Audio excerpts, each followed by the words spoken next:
Friends, భారత భద్రతా వర్గాల నుంచి బయటకొస్తున్న ఒక సమాచారం మొత్తం దక్షిణాసియా రాజకీయాల్లో ఒక పెను ప్రకంపన సృష్టించింది. ఒక రహస్య సమావేశం బంగ్లాదేశ్, పాకిస్తాన్ దేశాల మధ్య ఢాకా శివార్లలో జరిగిన ఈ అత్యంత సీక్రెట్ మీటింగ్లో అసలేం జరిగింది? ఇరు దేశాల ప్రధానమంత్రులు, వారి అత్యున్నత సైనిక అధికారులు, ఇంకా ఆశ్చర్యకరంగా చైనాకు చెందిన ఒక సీనియర్ రక్షణ సలహాదారు కూడా ఇందులో పాల్గొన్నారు. వారెందుకు సమావేశమయ్యారు? వారి ఉద్దేశమేంటి? భారతదేశ ఈశాన్య ప్రాంతంలో అస్థిరతను సృష్టించటం, సిలిగురి కారిడార్పై అంటే మన చికెన్ నెక్పై కంట్రోల్ సాధించటం. ఇది కేవలం 22 కిలోమీటర్ల వెడల్పున్న ఒక చిన్న భూభాగం. కానీ ఇది ఈశాన్య భారతదేశాన్ని దేశంలోని మిగిలిన ప్రాంతాలతో కలిపే ఏకైక మార్గం. ఒకవేళ ఈ మార్గం క్లోజ్ అయితే అరుణాచల్ ప్రదేశ్, అస్సాం, మణిపూర్, మేఘాలయ, మిజోరాం, నాగాలాండ్, త్రిపుర, సిక్కిం 8 రాష్ట్రాలు భారతదేశం నుంచి పూర్తిగా విడిపోతాయి. ఇది కేవలం ఒక రహదారి మూసేయడం కాదు, ఇది భారతదేశ సార్వభౌమత్వానికి, భద్రతకు తీవ్ర ముప్పు. ఈ కుట్రకు పాకిస్తాన్, బంగ్లాదేశ్ మాత్రమే కాకుండా చైనా యొక్క పూర్తి సపోర్ట్ ఉంది. అందుకే ఈ ప్లాన్కు ఆపరేషన్ ట్రయాంగిల్ అని పేరు పెట్టారు. ఈ సమావేశంలో ఒక షాకింగ్ డెసిషన్ తీసుకున్నారు. బంగ్లాదేశ్ తన సరిహద్దుల్లో ఒక భారీ భూగర్భ సొరంగం నిర్మించడానికి ఒప్పుకుంది. ఈ సొరంగం నేరుగా సిలిగురి కారిడార్ వరకు ఉంటుంది. దీని ఉద్దేశం యుద్ధ సమయాల్లో సైనికుల్ని, ఆయుధాల్ని అక్రమంగా ఈ సొరంగం ద్వారా భారతదేశంలోకి తరలించటం. పాకిస్తాన్ తన వంతుగా క్షిపణి, డ్రోన్ సాంకేతికతను బంగ్లాదేశ్కు అందించాలి. ఇక చైనా రోల్ ఏంటంటే ఉపగ్రహాల ద్వారా ఈ మొత్తం ఆపరేషన్ను పర్యవేక్షించటం. అంటే ఇది ఒక సంయుక్త సైనిక కుట్ర. దీని వెనుక ఒక పెద్ద అంతర్జాతీయ నెట్వర్క్ ఉంది. ఈ మొత్తం కుట్ర గురించి భారతదేశ రీసెర్చ్ అండ్ అనాలిసిస్ వింగ్ అంటే మన రాకి ఎలా తెలిసింది అంటే బంగ్లాదేశ్లోని ఖుల్నా ప్రాంతం నుంచి వెలువడుతున్న ఒక సీక్రెట్ రేడియో ట్రాన్స్మిషన్ని భారత ఉపగ్రహ నిఘా వ్యవస్థ పట్టుకుంది. ఈ సందేశాన్ని డీకోడ్ చేయగానే భారత నిఘా వర్గాలు షాకుకు గురయ్యాయి.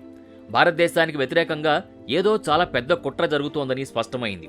ఇది కేవలం ఒక చిన్న సరిహద్దు సంఘటన కాదు, ఒక పూర్తిస్థాయి వ్యూహాత్మక కుట్ర అని వారికి అర్థమైంది. సిలిగురి కారిడార్ చరిత్రను మనం పరిశీలిస్తే దీని స్ట్రాటజిక్ ఇంపార్టెన్స్ ఎల్లప్పుడూ చర్చనీయాంశమే. 1947 దేశ విభజన సమయంలో ఈ సన్నని భూభాగం భారతదేశానికి తూర్పు, పశ్చిమ పాకిస్తాన్ల మధ్య వారధిగా మిగిలింది. 1965, 71 ఇండో-పాక్ యుద్ధాల సమయంలో కూడా ఈ కారిడార్ భద్రతకి భారతదేశం అత్యధిక ప్రాధాన్యత ఇచ్చింది. చైనా, పాకిస్తాన్, బంగ్లాదేశ్లు కలిపి దీన్ని లక్ష్యంగా చేసుకోవడం భారతదేశానికి కొత్త సవాల్ కాదు. గతంలో కూడా ఈ ప్రాంతంలో చొరబాట్లు, అక్రమ కార్యకలాపాలు జరిగాయి. కానీ ఈ స్థాయిలో ఇంత పెద్ద కుట్ర జరగడం ఇదే మొదటిసారి. ప్రధానమంత్రి మోడీకి ఈ నివేదిక నేరుగా అందింది. ఆయన వెంటనే జాతీయ భద్రతా సలహాదారు అజిత్ దోవల్ని పిలిచారు. ఆ అత్యవసర సమావేశంలో దేశ రక్షణ మంత్రి, హోంమంత్రి, 3 సేనల అధిపతులు పాల్గొన్నారు. మోడీ, ఇప్పుడు సమయం వచ్చింది. భారతదేశం కేవలం రియాక్ట్ అవ్వడం మాత్రమే కాదు, ముందుగానే ప్లాన్ ప్రకారం యాక్షన్ తీసుకోవాలి అని. మోడీ అన్న వెంటనే దానికి ఆపరేషన్ ప్రహార్ అని పేరు పెట్టారు. దీని టార్గెట్ ఏంటంటే ఈ మొత్తం కుట్రకు సంబంధించిన పక్కా సాక్ష్యాల్ని సేకరించడం, కుట్రదారుల్ని గుర్తించడం మరియు ఎటువంటి యుద్ధ ప్రకటన లేకుండా ఈ నెట్వర్క్ని ధ్వంసం చేయడం. సిలిగురి కారిడార్ సమీపంలో బంగ్లాదేశ్ సరిహద్దులో రాత్రికి రాత్రే భారీ తవ్వకాలు జరుగుతున్నాయి. భారీ యంత్రాలు, సిమెంట్ ట్రక్కులు, సొరంగం నిర్మాణ పరికరాలు అక్కడ మోహరించబడ్డాయి. అనేక చోట్ల సైనిక కదలికలు కూడా స్పష్టంగా కనిపించాయి. ఇది ఇకపై ఒక పుకారు కాదు, ఒక వాస్తవ ప్రమాదానికి స్పష్టమైన రుజువు. ఇంకా ఆశ్చర్యకరమైన విషయం ఏంటంటే పాకిస్తాన్ నుంచి పంపబడిన కొన్ని డ్రోన్లు అదే ప్రాంతంలో ఎగురుతున్నాయి. ఇవి బహుశా గూఢచర్యం కోసం ఉపయోగించబడుతున్నాయి. ఈ డ్రోన్లు సరిహద్దులకు ఆవల నుంచి వస్తున్నాయంటే పాకిస్తాన్ ప్రత్యక్షంగా ఈ కుట్రలో భాగమని స్పష్టమైంది. ఈలోగా భారతదేశం తన 2 అత్యంత సమర్థవంతమైన గూఢచారుల్ని కోల్కతా ద్వారా ఢాకాకు పంపింది. వారి లక్ష్యం ఈ సొరంగం నిర్మాణానికి సంబంధించిన పక్కా ఆధారాలు సేకరించడం. 2 ఏజెంట్లు బంగ్లాదేశ్ రక్షణ మంత్రిత్వ శాఖకు చెందిన ఒక అధికారిని సంప్రదించారు. ఆ అధికారి రహస్యంగా భారతదేశ మద్దతుదారుడు. అతని హెల్ప్తో వారు సొరంగం నిర్మాణానికి సంబంధించిన బ్లూ ప్రింట్లను సంపాదించారు. ఇది అత్యంత కీలకమైన ప్రూఫ్. ఈ పత్రాలు ప్రధానమంత్రి కార్యాలయానికి చేరగానే మోడీ సమయం వృధా చేయకుండా తక్షణ చర్యలకు ఆదేశించారు. ఆపరేషన్ ప్రహార్లో భాగంగా భారతదేశం మొదట బంగ్లాదేశ్ సైబర్ నెట్వర్క్లోకి ప్రవేశించింది. వారి కమ్యూనికేషన్ ఛానల్స్ని తమ కంట్రోల్లోకి తీసుకుంది. రా సైబర్ యూనిట్ బంగ్లాదేశ్ రక్షణ మంత్రిత్వ శాఖకు చెందిన ఈమెయిల్స్ని, ఎన్క్రిప్టెడ్ చాట్ గ్రూప్స్ని హ్యాక్ చేసింది. అక్కడ లభించిన ఫైళ్లలో పాకిస్తాన్, చైనా అధికారుల డిజిటల్ సంతకాలున్నాయి. అదే రాత్రి భారత సైన్యం యొక్క ప్రత్యేక దళాల పారా కమాండోలకి అత్యంత సీక్రెట్ మెసేజ్ పంపబడింది.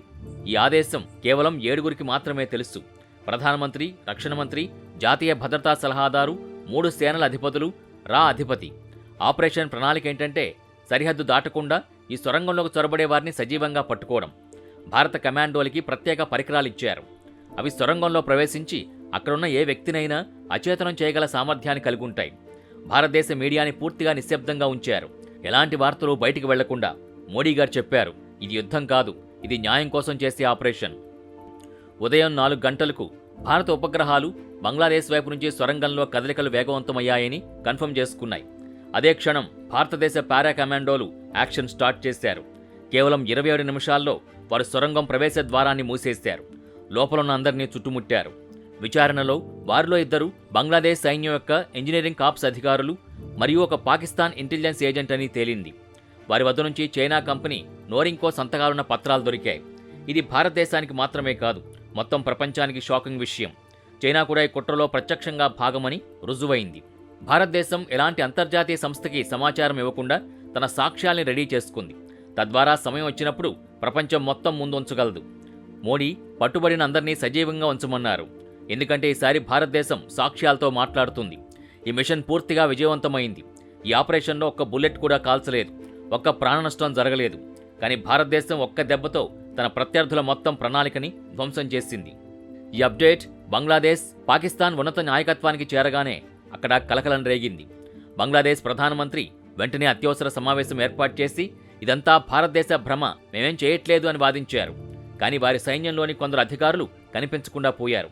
మరోవైపు పాకిస్తాన్ ప్రధానమంత్రి దీనిపై ఏమీ మాట్లాడలేదు.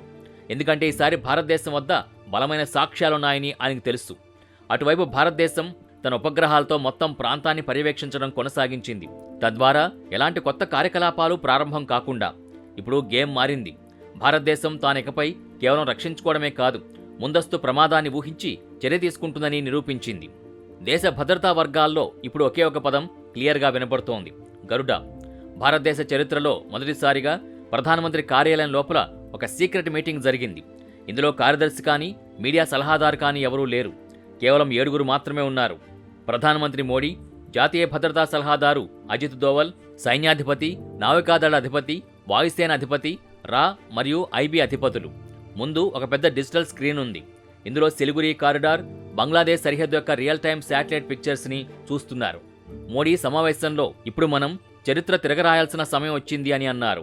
వెంటనే అజిత్ దోవల్, పట్టుబడిన బంగ్లాదేశ్, పాకిస్తాన్ అధికారుల విచారణలో ఈ మొత్తం కుట్ర వెనక కేవలం ఢాకా లేదా ఇస్లామాబాద్ మాత్రమే కాదు, చైనా, టర్కీ మరియు కొన్ని పాశ్చాత్య ఆయుధ లాబీలు కూడా ఉన్న ఒక పెద్ద అంతర్జాతీయ నెట్వర్క్ పనిచేస్తోందని తేలిందని అన్నారు.